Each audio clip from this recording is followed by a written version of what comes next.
I'm going to go out on a limb and assume that you know what this microphone that I'm holding is. This is the Shure SM7B. It's one of the most popular selling microphones in the entire world. You've probably seen most of your favorite artists use it in things like hotel rooms or for tracking sessions. You've probably seen it in a lot of YouTube videos, just like I'm filming right now. And you've definitely seen it in pretty much every podcast studio under the sun. And to be honest, I want to talk about why the Shure SM7B is such a big seller. I see it recommended all the time on the groups and the forums that we run for Make Pop Music. And to be honest, it does a few things extremely well, but I find a lot of pitfalls for this microphone, especially for something like recording modern pop vocals that nobody ever really talks about. So in this video, we're going to discuss the Shure SM7B. We're going to talk about why people gravitate towards this mic and what this mic does well. We're also going to talk about some things that are extremely big pitfalls and some reasons that I don't recommend this mic to many people. And then we're going to take it a step farther, and we're actually going to discuss what I think is a viable replacement for the Shure SM7B because it does the things that this mic does excel in. However, it doesn't have a lot of those same pitfalls. So this video will end with a shootout of that Shure SM7B and this mic that I'm using right now to record the voiceover for this video. This is the Lauten Audio LS-208. We're going to talk about all of that in a little while, but let's dive in and discuss why the SM7B is such a popular microphone. Before we do that though, my name's Austin. You're watching Make Pop Music, where we have weekly tutorials on music and music production. If you like this video, please make sure you like, comment, and subscribe. If you want to support the channel, head over to makepopmusic.com after this video and check out all of the cool stuff we have over there. Sample packs, preset packs, we have a course, all kinds of really, really cool goodies over there. So go check that out. But let's dive into why this mic is so freaking popular. I first started using a Shure SM7B probably 5 or 6 years ago when I bought one, and to be honest, I got it because I was in a very untreated, kind of echoey room, and I was just looking to record vocals for demos. And that is the main reason that I see most music producers recommending this microphone, is because this mic has a super tight polar pattern, which means that this is a front address or top address microphone, very similar to the Lauten that I'm speaking into right now. And that means that it captures audio from right here. So you speak directly into it. It's not like a microphone that you kind of speak into the side. And what that's going to do is that kind of has a really tight polar pattern. So it's only picking up sound from right in front of it. This is really good if you have something like a super reverby room. So it's not capturing a lot of that ambient room noise. This is really good if you're recording in an area that has like a lot of traffic noise or background noise or neighbors. It's really good if you have something like a podcast where you've got two people speaking. So, you know, up until recently, Miranda and I would both use these on the sound table because we could sit in the room across from each other, and with some simple gating, you can't really hear the other one in the microphone. That is what the Shure SM7B is known for. This is a dynamic mic. It is not a condenser mic, and that typically means that it's going to be a lot quieter as well. And since it's quieter, a lot of the people find that you don't start to get some of those ambient noises. However, that is a pitfall that we're going to talk about in just a little while, but that is why this mic is so popular. You're going to hear people talk about, oh, if you're in a room that doesn't have a vocal booth, use a Shure SM7B. Oh, don't go buy a really nice condenser microphone because you're going to hear a lot of that room echo or you're going to hear traffic noise. And to be honest, that's a really, really valid point, and I think a lot of people will struggle with that in their vocal recordings, and that is why people recommend this microphone right here. I do think it does that very well. However, we're going to do a shootout, and we're going to see how this Lauten compares to that, because while this mic does a really, really, really good job of kind of canceling out any sound that's not directly in front of it, I do find quite a few really, really, really big pitfalls. The number one reason that I kind of actively dislike the Shure SM7B for most practical applications, especially for things like recording vocals or recording acoustic guitar, or even, you know, recording my voice for a podcast or a voiceover like this, is because I don't love the sound quality of a Shure SM7B. They are very, very, very dark microphones, and they have really bloated mids and low mids. And to be honest, that's not a sonic characteristic that I'm ever looking for when I'm tracking a vocal. And it's not even something that I really like when I'm doing something like a broadcast or a voiceover or anything like that. I typically don't love a lot of that like 350 to 600 hertz that you're going to get built up in the Shure SM7B. I typically want to cut most of that away anyway, and this mic lacks a lot of top end, and typically when I'm doing vocals for a voiceover or a pop record, I like a lot of that really bright top end. It really helps something pop out of a mix. It gives it some perceived loudness, and since this doesn't really have any, we'll look at some EQ of this mic in just a minute. It is really hard to add that in without it getting super, super noisy. So number one, the sound quality of that mic is not conducive to really tracking pop vocal records. I will go ahead and say, I know I'm going to get the argument of somebody in this comment section saying Michael Jackson used this mic on Thriller, and I have a couple points to kind of argue that. Number one, he used a Shure SM7. This is the SM7B. This is a revision of that microphone. Number two, When he used a Shure SM7, it was also going through outboard preamps, outboard EQs, outboard compressors. It was going through a console. It was going through tape. It was doing all of these different things before it actually ended up in the record. So sure, he might have been, no pun intended, he might have been using an SM7 or even an SM7B, but then you run that through $40,000 of other equipment, and it's not really an argument for people to argue when they're just going straight into a Focusrite or some kind of UAD Apollo or something like that. The second thing is, even if he did use that microphone straight into an interface for Thriller, music back then sounded so much different. It was so much flatter. It was darker. It was way more mid-dependent. You didn't have these really big bombastic subs. You didn't have this really, really nice, bright, silky top end. Music back then was much more kind of one-dimensional in terms of a mix, and the kind of listening environment for consumers was just much different. You didn't have people listening to hi-fi systems in their car or in their home theaters. So even if you could have used this for a record in 1988, that does not mean that that's a viable choice now for pop records, because pop now is so bright, it's so full, it's so dense.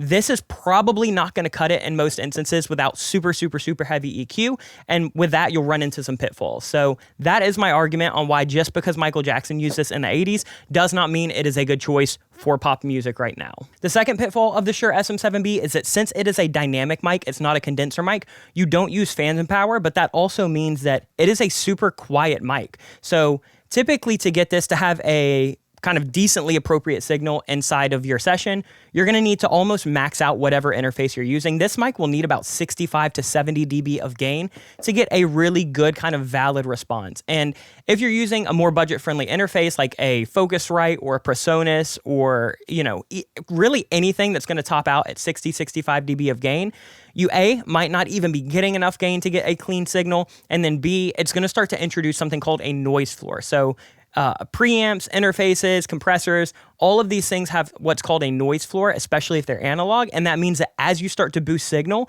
you're going to start to introduce some of that hiss, some of that different kind of artifacting.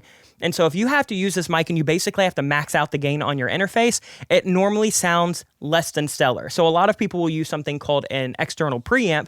And the most popular one for an SM7B is something called a cloud lifter. It's about $150. So this mic is $400. The cloud lifter is $150. And some people will even use more expensive preamps. Like if I use an SM7B, I'm taking it through my Heritage Audio HA81A. It's like a $1,200 preamp. So that makes it not super budget friendly. The mic that I want to compare it to in just a second, the Lauten Audio LS-208, is a little bit more expensive. It is $600 instead of $400. However, this is a condenser mic, so you can just run this through phantom power, which every interface has, and it takes about 25 to 20 dB less of gain. So you can easily have this coming into your DAW at a good level. You're not clipping, you're not introducing a crazy noise floor, and you don't necessarily need external preamps to boost that signal where it sounds appropriate. So those are the biggest pitfalls of the SM7B, and those are things that I think can be a make or break situation, especially if you're using them in a music studio for vocal tracking and stuff like that. If you're using them for a podcast, it's not as big of a deal. I just still don't really prefer the sonic characteristics of an SM7B. They normally take a ton of EQ for me to even kind of mildly start enjoying. So with that said, let's actually hop into Cubase and let's start looking at some shootouts of the Shure SM7B and this Lauten Audio LS-208. Again, the Shure is $400. Typically, you're going to need a preamp to go with it. So probably closer to $550, $600 to get a decent setup with the SM7B, and $600 for the Lauten LS-208. I will also say they did send this mic a few weeks ago for me to try. However, they didn't ask me to make this video. I was just so impressed by it, and I think that it is such a good replacement for the SM7B. I'm doing this on my own account, and I even went and bought another LS-208 with my own money, so we would have two in the studio for when Miranda and I do a podcast, or if I want to stereo mic something like an acoustic guitar or claps or background vocals. So they did send me this one, but I went and bought another one with my own money because honestly, it is such a fire microphone. Before we dive into this kind of reference example, I do just want to say that this mic is also front address, meaning that you're going to speak into the top of the microphone, very similar to an SM7B, but it is not a dynamic. So again, this is a condenser. It does take phantom power to actually work, but once you have phantom power, you have plenty of gain. You're not going to need to drive it super, super, super heavily. So let's go ahead and let's make sure that we don't have any inserts on. We're good to go. So what I'm going to do is I'm going to play a little spoken word example. So this is similar to like if I was doing a podcast. We'll listen to the 208 and then we'll swap to the SM7B and listen to how different these microphones actually sound. They are wildly different. Okay, here is a broadcasting test of both microphones. I have the Lauten Audio LS-208 completely flat, no high pass, no low pass filters. Same thing with the Shure SM7B. I have them both set up right next to each other. We are going into an RME UFX2. I have the Lauten Audio getting about 48 dB of gain, and I have the Shure SM7B maxing out at 75 dB of gain from the RME interface with a mic pre's. We're not using any external mic. So that's what it sounds like. That is the Lauten Audio LS-208. Here is kind of the noise before I start talking. Again, this is at 48 dB of gain coming from my interface. Okay, here is that is not bad at all. That is super, super workable. That's what the Lauten Audio sounds like. You're going to notice that this mic right here, the LS-208, much brighter, does not have super, super dense, kind of thick, muddy low end. And to be honest, I prefer that. My kind of go-to when I'm looking for a microphone is it's easier for me to kind of pull back on things, so like the high mids of this microphone, than it is for me to add things that never existed in the first place. So the Shure SM7B doesn't really have any top end for me to ever boost. And since it's such a noisy mic, if you start trying to boost top end, you just really start boosting a bunch of hiss and static. So now that we've heard the 208, let's hear the SM7B. Okay, here is a broadcasting test of both microphones. I have the Lauten Audio LS-208 completely flat, no high pass, no low pass filters. Same thing with the Shure SM7B. I have them both set up right next to each other. All right, there's the SM7B. Let me go back and forth real quick. So the one that's highlighted red will be the one that is playing. So we're going to start with the 208, and then you'll see the SM7B highlight red when I go back and forth. Okay, here is a broadcasting test of both microphones. I have the Lauten Audio LS-208 complete. Okay, here is a broadcasting test of both microphones. I have the Lauten Audio LS-208 completely flat, no high pass, no low pass filters. Same thing with the Shure SM7B. I have them both set up right next to each other. We are going into an RME. To me, the SM7B almost sounds like it has like a sock over the microphone or something like that. It's not as bad when you're doing something like spoken word or broadcasting or podcasting. However, once we get to the vocal examples in an actual mix, you'll notice that it becomes a lot to deal with. Let's go ahead and let's move on to the second test. This is where I actually stood 10 feet back from the microphone because both of these microphones should have a pretty tight polar pattern. And since that's what the SM7B is known for, I figured to give the 208 a fair shot because hands down, I like the sonic characteristics of the 208 much better. It's not even close. However, this video, we need to make sure that it also does what the SM7B does really, really well. So here's what both mics sound like when I stand 8 to 10 feet back from them. They should both be pretty quiet, but let me go ahead and I can pull up a VU meter so we can really see if they are doing the same thing. So both VU meters will be active at all times. However, you'll see which one I'm flipping back and forth to. So we'll start with the 208. This is a 208 VU meter right here. This is the SM7B VU meter. I did not change the gain. So if this mic is as polar and as directional as the SM7B, these should read about the same thing because they are gain matched from the previous example. Let's start with the 208 and then you'll see me flip to the SM7B. Okay, here is a distance test. I'm standing about 8 feet back from both microphones, speaking directly into both capsules. Let me go ahead and let me actually pull this headroom down so you can see a little bit more. Okay, here is a distance test. I'm standing about 8 feet back from both microphones, speaking directly into both capsules. However, since both of these mics claim to be very directional and... So we sit right above kind of 20 right here, bouncing up to 7 with the LS-208. Let's try the SM7B. Okay, here is a distance test. I'm standing about 8 feet back from both microphones, speaking directly into both capsules. However, since both of these mics claim to be very... Now I'm still going to be listening to the SM7B, but I'm going to mute it so you can at least see what the LS-208 VU meter is doing. So here is the VU meter for both mics. Again, level matched coming in, 70 dB or 75 dB of gain to the SM7B, 48 dB of gain to the LS-208. Okay, here is a distance test. I'm standing about 8 feet back from both microphones, speaking directly into both capsules. However, since both of these mics claim to be very directional, and that's typically what people go for in an SM7B, I'm actually seeing on the VU meter that we're getting less of a spike with the LS-208, which means it's a little bit quieter, but that also could be that the SM7B has much more low end and low mids, which typically will hit something like a VU meter a little bit harder. But to my actual ear, I think that they are almost identical in terms of how much noise they pick up from about 8 to 10 feet away. Let's do the last little spoken word test, and that is going to be a rear rejection test, meaning I stood the same distance away, but now I'm pointing the microphone away from me. So let's go ahead and hear this. I can pull up the VU meter again, but spoiler alert, they're about the same. So if you want to see them, here they are. Here's the 208 VU meter right here, and here is the SM7B meter right here. We're going to start listening with the 208.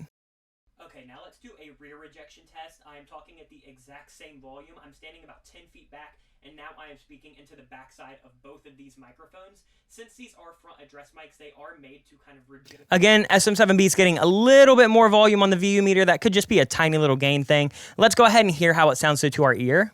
Okay, now let's do a rear rejection test. I am talking at the exact same volume. I'm standing about 10 feet back, and now I am speaking into the backside of both of these microphones. 208. These are front address mics. They are made to kind of reject rear noise. SM7B. Doing a podcast where you're going to have multiple hosts. This is really good if you're doing. So these tests show us a couple things. The things that an SM7B is known for, so rejecting sound not directly in front of the capsule, not picking up a ton of ambient room noise. It does really well, but this LS208 is doing just as good, if not even a little bit better. So it's nailing all of the positives so far of an SM7B. Now I want to go to where I think this mic really makes a massive difference, and that is with something like actual vocal tracking. So what we did is we have a couple different vocal lines right here. We're going to have one that's a little bit more soft, and then one where I'm kind of belting a little bit more. And let's hear them in solo. We'll hear what the 208 sounds like, and then the SM7B. These have no inserts whatsoever on them. Let me go ahead and make sure that everything is bypassed. Other than that, I'm just going to make sure that the auto tune stays on, but no EQ, no compression, no nothing like that, and nothing on the vocal bus. So here's what the LS208 sounds like coming straight in. No EQ, no compression, no nothing. Girl, you should stop playing all these games with me, thinking you're on top. Now let's hear the SM7B. Girl, you should stop playing all these games with me, thinking you're on top. 208. Load the chamber far away, just take another shot.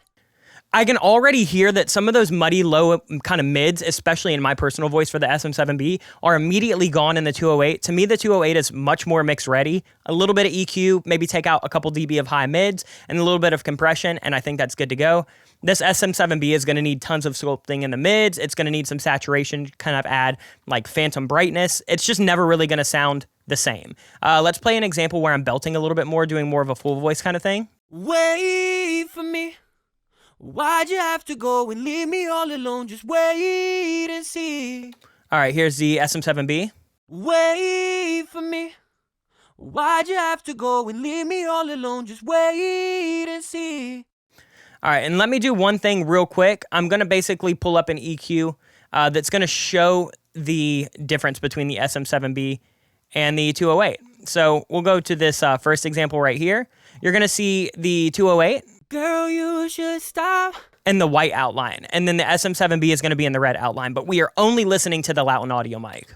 Girl, you should stop playing all these games with me, thinking you're on top. Load the chamber far away, just take another shot.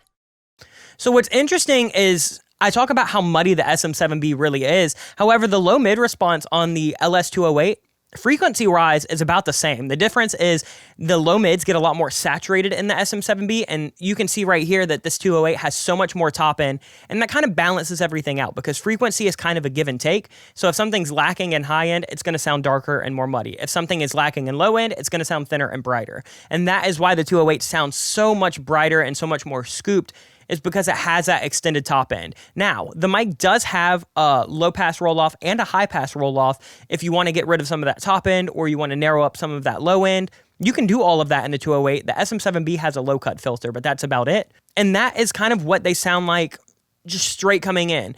Before I go in and I show you kind of what they sound like with some EQ and some different mixing, let's go ahead and let's do a quick little example of how they sound in a super kind of reverby area. So for this example, I sang them out in my front foyer. It's about a 25 foot ceiling, super reverby in there. And to be honest, that's what people say they use the SM7B for. So I felt like it was an accurate test of me singing the same line in a super, super crappy environment. Let's hear how the 208 sounds. Girl, you should stop Playing all these games with me, thinking you're on top. So you can hear a little bit of that room response, right? There's definitely that reverb in there. Let's hear the SM7B, see if it does any better. Girl, you should stop playing all these games with me, thinking you're on top. No, you've still got just about the same exact amount of decay from that room reverb. It sounds a little less reverby because it's darker and that reverb is kind of sitting in the high mids for the hallway. However, as soon as I start adding in high mids to get this to pop and mix, it's going to be exactly the same. So throughout this test, it honestly did surprise me because I went into this test with no preconceived notions. I expected this to still outperform the 208 in terms of like rear rejection, getting sounds from something like a super roomy kind of hallway, being just a little bit better for like spoken word and dialogue. And to be honest, it didn't win a single shootout from me. So I can say 100% without a doubt that if you're looking for an SM7B, I would skip it. I would go with the Lauten Audio LS-208. It has a much better frequency response for something like recording vocals or recording acoustic guitar. It is front address, so you get the same kind of footprint and layout that you would in an SM7B. And it does everything that the SM7B does really well, like capturing a noisy environment or rejecting room noise or rejecting a second source. Honestly, this mic is killer. Again, it's a little bit more expensive, but once you factor in that this is going to need some kind of preamp, they're about the same price. Now, we're going to wrap up, but before we do, just as a little bonus, I wanted to show you what both mics will sound like with a little bit of a vocal chain. So we're going to do kind of the same vocal chain on both. It's just a virtual mix rack with a couple different compressors. It is a Weiss de-esser, just to nail some of those like S's and TH's. And then we've just got a Pro Q right here, just doing the same kind of general boosts and cuts that I always do in my own personal voice. So we're going to go ahead and look at all of these, and we're going to see which mic you like better in the mix. All right, so here is both mics with the same vocal chain in the mix. Girl, you should stop playing all these games with me, thinking you're on top.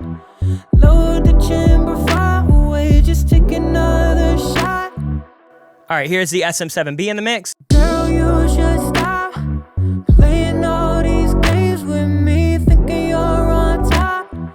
Load the chamber far away, just take another shot. And then for the second example, the more kind of full voice. Wait for me. Why'd you have to go and leave me all alone? Just wait and see. Here is the SM7B. Wait for me. Why'd you have to go and leave me all alone? Just wait and see. So you can see that with me having to EQ out some of those low mids, it really creates this like nasty high mid, kind of super whistly, sibilant, just honestly disgusting sound in the SM7B. Every time I've ever used it on vocals for myself, I end up EQing something by like 15 dB. We actually have a video on the channel if you still use an SM7B on how to actually make it sound mix ready for a pop mix. And to be honest, I just don't want to have to fuss with it like that every time. I would rather have something that right out of the gate is a little bit more mix ready. And for me, the 208 just needs like a 2 or 3 dB cut around 2 and 3K for my personal voice. And then other than that, I'm going to compress it by like 5 or 6 dB and then add a little bit of de-esser, reverb, and delay. And to be honest, this is pretty much mix ready for me. I could go in and I could finesse both of these a little bit more if I wanted to, but with like a 5-minute vocal chain, this to me sounds so much closer than this does. So hopefully this video kind of helped highlight why you might want an SM7B, why you might want to steer away from an SM7B, why you might want to try the LS-208 instead of the SM7B. To be honest, this is a cool mic. It has a lot of practical uses, but there are so many mics out there now that do the exact same thing that that one does really well, but they don't have the same pitfalls of honestly just being a pretty terrible sounding mic for most applications now. So hopefully you enjoyed this video. If you did, please let us know in the comments down below. Make sure you like, comment, and subscribe. Also, let us know what videos you want to see in the near future in the comments down below. Again, this video was not sponsored by Lauten Audio or anything like that. I see this mic recommended probably 50 times a day, and I felt like it was only my due diligence to make sure that people know that there are better options out there for only a little bit more money. So hopefully you enjoyed this. Make sure you head over to our website, makepopmusic.com, and check out all of the cool stuff we have over there. Sample packs, preset packs, courses, MIDI packs, all kinds of really cool stuff. But other than that, that's going to do it for this video. We'll be back next week with much more content. But until then, much love. Peace.